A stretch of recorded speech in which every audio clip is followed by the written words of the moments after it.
자, 이번 주 탑3 이제 두 번째 키워드로 가보겠습니다. 네, 두 번째 키워드 N차 윤한 갈등입니다. 어제 대통령 기자회견에서 이제 당정 갈등과 관련해서 윤석열 대통령이 그런 건 없다 이렇게 말을 했는데 또 한동훈 대표에 대한 이름도 일절 언급을 안 했어요. 그래서 윤한 갈등에 대해서 물으니까 대통령의 답은 뭐 다양한 의견이 있는 게 자유민주주의다고 약간 애둘러 그냥 빠져나가는 듯한 느낌을 줘서 이게 무슨 뜻인가 하고 해석이 분분합니다. 우리 김상평 의원은 어떻게 보셨어요? 오늘 그러자 저는 사실은 좀 그 세대가 조금 돼서 그런지 모르겠는데 신문을 열심히 읽는 편이에요. 네. 그래서 보통 평소에도 6개 신문을 꼼꼼히 읽는 편인데요. 네. 이태규 한국일보 논설위원 실장이 칼럼을 썼어요 오늘. 네. 칼럼 안에 이런 문장이 나옵니다. 윤 대통령이 한 대표의 의대 정원 유예 제안을 보고받고 다시 경로했다고 한다. 그게 사실 기사로 대부분의 언론에서 안 쓴 내용인데요. 몰라서 안 쓴 건지 이제 경로가 기사가 안 돼서 안 쓰는 건지 모르겠지만 최소한 논설위원 실장 정도면은요 고급 정보를 갖고 있는 자리라고 봐야 되거든요. 대통령이 경로했다는 게 대통령실 내부에서 흘러나온 거예요 바깥으로. 이것만 봐도 한동훈 대표하고의 어떤 감정적인 관계를 충분히 알 수 있지 않을까 싶거든요. 어제 뭐 기자들 질문 받았을 때 한동훈 대표 이름 거론하지 않은 거나 한동훈 대표가 일종의 중재안 내놓고 난 다음에 대한상공회의소 행사장에 갔을 때 대통령하고 조우를 했다는 거 아닙니까? 그건 사실 조선일보에서 사진을 실은 거예요. 사진 캡션에 이렇게 달려 있어요. 대통령이 축사 마치고 이제 나가면서 한동훈 대표하고 마주쳤거든요. 네. 악수하면서 서로 눈을 마주치지 않았다. 이렇게 나옵니다. 그러니까 대통령하고 한동훈 대표의 관계가 어떤 건지 제가 일부러 뭐 사실 보수 언론이나 이런 시각을 가지고 대신 말씀을 드린 건데요. 이런 감정적인 앙금들이 결국 국정 운영이나 아니면 당정 관계에 직접적인 영향을 주고 있는 것 아닌가. 그러면 사실은 굉장히 중요한 역할들을 집권 여당 대표하고 대통령이 조율해가면서 사실 국정을 이끌어가는 거 아닙니까? 뭐 4대 개혁도 포함해서 의료개혁 문제도 마찬가지인데 국민들은 그 중간에 끼어 있는 거 아니에요. 지금 국민은 어디 갔습니까? 이렇게 질문을 하는데 거기에 대해서 어떤 답변을 내놓을지 모르겠습니다. 근데 저는 말씀하신 한국일보 칼럼에서 그 논설 실장이 어떤 대목을 적어 놓았냐면 네. 이 당정 간의 협의 없이 언론에 이걸 툭 던지고 갈등을 노출시키는 한동훈 대표의 방식도 문제가 있다라고 분명히 지적을 했거든요. 그리고 최근에 이제 보수 언론이나 여러 언론의 사설 기조가 이전까지는 소위 말하는 윤한 갈등 국면에서 윤석열 대통령이 좀 더 한동훈 대표를 품어야 한다였다면 이번에 김경수 복권 사태를 거치고 이번 국면 들어서는 한동훈 대표의 이런 소위 말하는 언론 플레이, 네. 서초동 편집 국장 시절의 어떤 습관에 대해서 피로감을 호소하는 보수 언론 사설들이 어제 오늘 굉장히 많이 나오고 있어요. 그러니까 일방의 책임 이전에 한 대표도 이제 여당의 대표라며 소통을 하기 위해서 더 노력을 해야 되고요.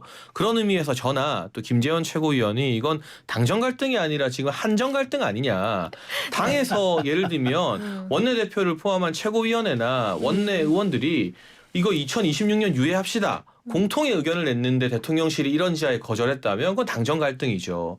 그런데 추경호 원내대표가 유예 제안 난 들어본 적도 없고 상의한 적도 없다. 그래요? 정부안 예. 지지한다라고 이번 주에 코로나로 복귀하면서 말했고 한동훈 대표가 소위 말하는 친윤계 반발 무릅쓰고 정점식 의원 사퇴시킨 다음에 임명한 김상훈 정책위 의장도 어제 오늘 인터뷰를 보면 자신과도 의대 정원 유예 문제를 상의하지 않았다. 그럼 누구랑 그리고 상의를 최종 하는 거예요? 결정은 정부의 몫이다라고 분명히 이야기를 했거든요. 네. 그러면 제가 그 이익선 앵커님 말씀대로 네. 대체 누구와 상의하고 누구와 소통하고 이 한정 갈등을 일으키는 것이냐. 그러니까 지금 한동훈 대표에게 필요한 건 대통령실 그리고 윤석열 대통령과의 소통도 필요합니다만 그 이전에 매번 옆자리에 앉는 추경호 원내대표 그리고 본인이 임명한 김상훈 정책위원장과의 소통이 우선 과제다.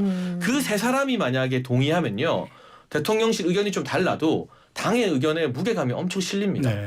그래서 사실 대통령이 제2요구권으로 거부했던 간호법 같은 경우도 이번에 여야 타결하니까 네. 대통령이 아마 거부권 안 쓸 거다라고 다 나오고 있잖아요. 네. 여야 합의 존중하고. 그래서 한 대표가 의식적으로 계속 대통령과 이 각을 세우고 이견을 노출시키기 이전에 매일 마주치는 옆자리에 앉은 추경호 원내대표와 김상훈 정책위 의장과 소통을 좀 원활히 해서 당의 목소리를 하나로 모은다면 당정 갈등이라는 프레임도 자연스럽게 좀 사라지지 않을까 싶습니다. 지금 말씀하신 것처럼 네. 김성환 평론가 기자에 여쭤보고 싶은 거예요.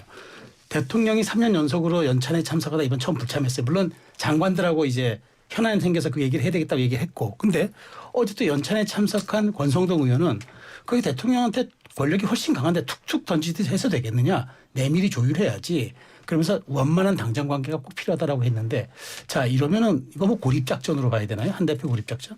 아 요즘에 이런 질문 받으면 굉장히 곤란해요. 왜냐하면 대통령 편을 들어야 되는지 여당 대표 편을 들어야 되는가 참 곤란한 상황인 것 같은데요. 네, 제가 느끼는 요즘 진보 패널들의 트렌드는 네. 친한 진보입니다. 아, 왜냐하면 대통령을 공격하기 위해서 선택적으로 친한이 되는 민주당이나 진보 패널들을 제가 요새 트렌드로 좀 많이 느끼고 도구로 있습니다. 사용하고 아니, 있다. 다른 그렇죠. 분은 몰라도 우리 김성환 아니, 평론가 먼저 그런 분이 그렇게 얘기하니까 아니세요. 제가 친한계가 안 되기 위해서라도 억지로 비판을 해야 될 것 같잖아요.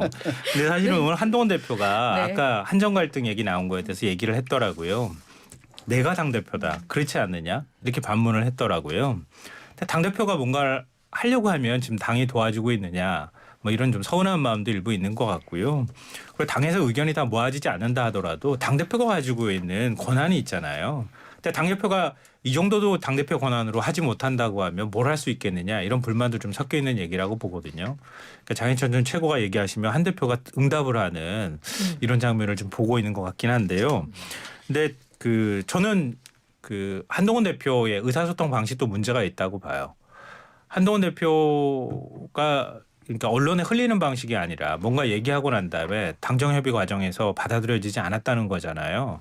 그러니까 곧바로 사실은 흘리는 거란 말이에요. 언론의 일종에. 네. 근데 이번만 그런 게 아니라 지난번에 김경수 전 지사 복권에 대한 불만도 언론에 흘림으로써 사실을 좀 이슈화시킨 측면이 있단 말이에요. 대통령이나 대통령실에서는 불쾌할 수 있죠. 그건 맞는데요. 근데 한동훈 대표 측 관계자하고 얘기를 하면 또 이렇게 얘기합니다. 우리가 할 수 있는 방법이 없잖아요. 이렇게 물어요. 되물어요.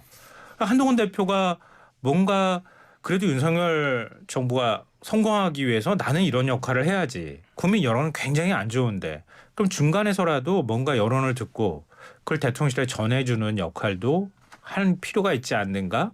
그런 선의로 보자면 그런 생각을 할 수 있다고 보거든요.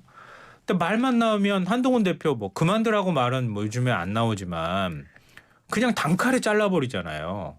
근데 그렇게 하니까 당대표로서 할 수 있는 방법이 없으니 대통령하고 완전히 나를 세우거나 각을 세워버리면 진짜 여당 대표로서 아무것도 할 게 없고 나중에 또 대권을 생각한다고 하더라도 그렇게는 못 가니까 이렇게 눈치 보기를 하면서 최선을 다해서 나름 노력하고 있는데 대통령실에서 그렇게 반응을 하니 할 수 있는 방법은 여론전을 하는 것밖에 없지 않느냐 뭐 이런 식의 얘기를 근데 하더라고요. 장최고 얘기에 따르면은 원내 지도부와 딱 원팀이 돼서 당의 목소리로 일관되게 한 목소리를 내면은 힘이 세지는 거 아니냐. 그걸 먼저 해야 되는 거 아닌가요? 그건 맞는 말이죠. 그러니까 네. 이게 전 추경호 원내대표하고 사전에 상의했으면 더 좋았을 텐데 이번에 그래가지고 두 가지 시각이 있더라고요. 추경호 원내대표가 코로나에 감염이 돼서 못 나온 당정협의회에서 의도적으로 던졌다. 이런 시각이 있고요. 반대로 생각하면 네. 추경호 원내대표 말씀하신 것처럼 원내 지도부하고 아니더라도 그래도 당 지도부하고 같이 논의를 한 다음에 이런 제안들을 하고 받아들여지지 않으면 당정이 긴밀히 소통하는 방식으로 좀 의견을 제기하고 난 다음에 어떤 성과물을 대통령실이 발표하든 당이 발표하든 이렇게 하는 게 원래는 정상인데요. 근데 이거는 대통령을 가장 잘 아는 한동훈 대표가 선택한 방식이잖아요. 근데 거꾸로 얘기하면은 안 된다는 걸 알기 때문에 이렇게밖에 선택을 못 하는 거 아닌가 하는 생각도 좀 전 근데 이게 듭니다. 정치가 저는 뭐 한동훈 대표, 윤석열 대통령을 떠나서 정치가 혼자 하는 게 아니거든요. 저도 그런 걸 참 이 풍운의 역정을 네. 겪으면서 많이 느꼈고 결국에는 여러 사람이 모이고 세력이 형성되면 네. 차원이 다른 힘이 모여집니다. 네. 아무리 대통령의 의견이 뚜렷해도 당에서 원내 지도부와 당 지도부가 일치된 목소리를 네. 내면 대통령도 대통령실도 그걸 이런지하에 거부할 수는 없어요. 적어도 숙고하게 되고 그 안에서 중재안을 만들기 위한 노력들이 훨씬 더 활성화가 될 겁니다. 근데 지금의 문제는 당대표 개인 의견으로 받아들여지는 것이지 이 원내 지도부나 아까도 강조했지만 자신이 임명한 정책위 의장도 나랑은 논의 안 했다 몰랐다고 하면 이건 한동훈 대표여서가 아니라 어느 대표라도 이런 식의 의견 개진에는 정치적 힘이 안 실려요. 그러니까 검사일 때는 이런 방식의 일 처리가 가능하거든요. 왜냐하면 검사가 모든 정보와 권한을 독점하고 있기 때문에 이렇게 언론 플레이하고 몰아가는 게 돼요. 그런데 정치에서는 그렇지 않거든요. 이 서초동 스타일과 여의도 스타일의 차이를 빨리 알겠습니다. 배우셔야 돼요. 네. 정말로. 그러니까 하나만 더 아, 여쭤볼게요. 네. 그러니까 지금 한정 갈등 얘기하니까 지금 장최고 오전 라디오 프로그램에서 얘기했고 김재원 최고도 얘기했단 말이에요. 네. 한동훈 대표의 지금 반응이 나왔어요. 그건 대통령실의 임명 또는 일부 의견이고 나는 선출된 당대표다. 아주 불쾌감을 이렇게 직격한 것 같은데 이거 이슈 파악이 조금 덜 되신 것 같아요. 제가 언론을 모니터해봤는데 네. 대통령실 관계자 누구도 한정 갈등이라는 단어를 언급한 적이 없습니다. 없고 네. 이거는 저와 김재현 최고 두 사람에게 그 나름의 로열티가 있는 저희의 실명 발언이었고요. 그러니까 이 부분은 장인찬 한동훈 전 최고를 대표가 대통령실 사람으로 보는 거. 아 근데 그렇지 않죠. 엄연히 지금 제가 자유인인데, 민간인인데. 네. 그러니까 이 부분에 대해서는 이슈 파악이 조금 떨어진 것 같고 알겠습니다. 그렇게 하실 수는 있습니다만 우리 국민의힘이 민주당처럼 이재명 1인 정당은 아니거든요. 민주당은 당 대표의 의견이 곧 당론이에요. 그런데 국민의힘은 당 대표의 의견이나 원내대표 의견이 당론이 아닙니다.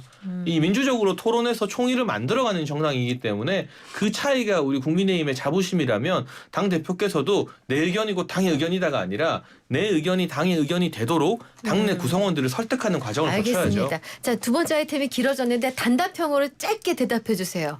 당초 오늘 만찬회동인데 추석 이후로 연기 발표했잖아요. 그러면 추석 이후엔 대통령과 한동훈 여당 지도부 만날 수 있다 없다?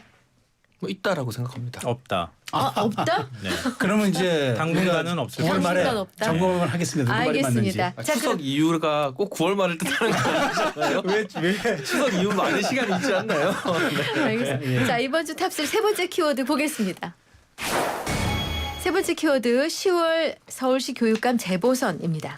어저께 판결이 또 큰 게 하나 나왔습니다. 3년이면 그 조희연 교육감이 어저께 이제 특혜 채용 사건으로 징역형의 이제 집행유예를 선고받아서 이제 그 퇴임을 했는데 공수처가 처음으로 이제 1호로 수사한 결과가 이제 결론으로 또 나타나도 유일한 사건이 됐어요.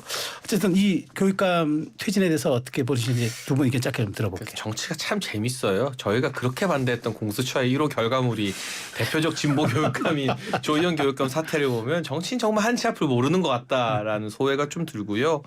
사실 조희연 교육감 이 문제 때문에 서울시 내 교육계 내에서 이루어졌던 파행을 생각하면 우리 사회적 손실이 만만치 않습니다. 그래서 저는 여기서 조희연 교육감 나빠요, 진보 교육감 나빠요, 정교조 나빠요 이야기하고 싶은 게 아니라 그걸 넘어서 이 교육감 선출 제도에 대한 본질적 고민이 이제 필요하다. 맞아요. 최근에 오세훈 시장 등이 이거 시도지사와 러닝메이트 해야 된다. 그렇죠. 네. 왜냐하면 어차피 시장이나 도지사가 굵직한 정책을 추진하는데 그 단체의 교육 수장과 의견이 다르면 되는 일이 하나도 맞아요. 없거든요. 맞습니다. 그러면 그런 제도에 대한 고찰을 해봤으면 좋겠습니다. 예, 끝으로 질문 하나를 좀 뭉뚱그려서 가겠습니다. 이 조전혁 전 한나라당 의원, 박선영 전 자유선진당 의원 이 두 양반이 되게 유력한 후보로 거론되고 있는데 그때도 단일화 못 해가지고 이런 결과였거든요. 이번 보수 후보들 단일화 성공할 것 같으세요? 그건 장인찬 전 최고께 여쭤보는 게 낫지 않을까요? 아니 객관적 근데 왜냐하면 입장에서. 단일화 못하면 져요. 늘 그래서 졌거든요. 맞아요. 조희연 교육감이 계속 이길 수 있었던 게 보수 진영 후보들이 다 단일화를 안 안 해서 했기 때문이죠. 이길 수 있었던 예, 거거든요. 어떻게 될것 그러니까 이번에는 안 하면은 질 수밖에 없으니까 하려고 하지 않을까 싶은데. 골이 깊어서요. 네, 그러게 골이 말이에요. 깊어서. 이게 쉽지 않을 것 아니, 같아요. 경선해야죠. 경선. 일방 포기는 말이 안 되고 네. 여론조사 빨리 해야 되고요. 네, 네. 그걸 어떻게 제가 알기로 경선합니까? 10월 방법도 16일 날 없는데. 포스트 합의체를 구성해서 여론조사 했고 그 이전에도 그런 방식으로 네. 할 때가 판이 깨진 건데 맞아요. 제가 알기로는 두 분이 네. 지난번 교육감 선거 조희연 교육감이 이기고 네. 욕을 엄청 드셨어요. 맞아요. 각 지지자들에게. 엄청났죠. 그래서 이번에는 네. 본인들이 하기 싫어도 좀 반강제적으로라도 경선에 응하지 않을까 싶습니다. 네, 여당은 추석 전에 공천하기로 했다고요. 여기까지 듣겠습니다. 이번 주 탑3 김성환 시사평론가, 장예찬 전 국민의힘 청년 최고위원과 함께했습니다. 고맙습니다. 잘 들었습니다. 감사합니다. 고맙습니다.